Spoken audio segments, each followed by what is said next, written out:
I am really very glad to be here with you all this afternoon to perform the most pleasant job of inaugurating the Founders Day celebrations of your school. I must at the outset thank you for giving me this opportunity.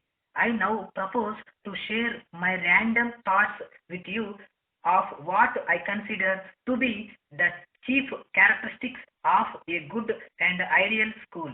A good school, in spite of its many difficulties, should never forget the basic fact that the mind of the individual is to be respected. That should, in my view, be the starting point of any true education. I am sure you will agree with me on this vital point. The process of education is a continuing one in which every stage has its own significance.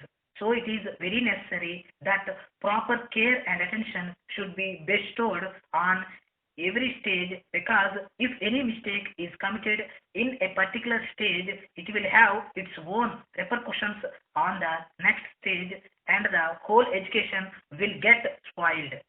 A good school directs its educational effort to the development of the whole educational structure, and not only to some one aspect or part thereof. Both the moral and physical sides of the people's life should be taken into account. The pattern of education should be so prepared as to lay particular stress on this aspect of the matter. If it is not done, I am afraid we may have to face a very unhappy consequence. A good school should be a place of purposeful activity. It is very essential that those in charge of the school administration should take care to see that the education taught in the school should train the students to be useful citizens of this country of ours in their later life. Unless this is done, the very object of education is likely to be jeopardized, and all the money and time spent on education cannot be considered to have been usefully spent. The peoples should be taught the value of clean life and the need to help the poor in distress. They should be taught to be of service to the weaker sections of society. They should be taught the higher morals of life and a readiness to work for the common good. If the students were given proper instructions on these lines, I am sure they will really be very good, useful, and ideal citizens in their later life. The community will also greatly benefit by such education given to the students.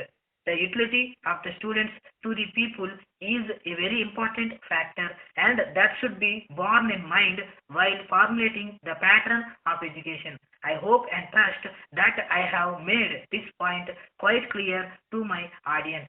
I appeal to the educationists all over the country to take these suggestions of mine in the right spirit and come forward to revise the pattern of education in the schools in their respective regions. Now I wish to pass on to another important aspect of education. A good school should initiate in its students the process of self-education and a true awakening and desire in them about the role that they will be called upon to play in their latter life to assist society. I do hope that the teachers of this school, its students and their parents will all strive to the best of their ability to make it a place where all the above characteristics of a good school could be effectively demonstrated. You are in a very advantageous position to do this. You have a competent teaching faculty. You have a fine set of people. You have a fine educational apparatus. You have a well-furnished building. Every school in this country does not have these advantages. Some of the schools in the country are really very jealous of you because of these advantages which you fortunately enjoy.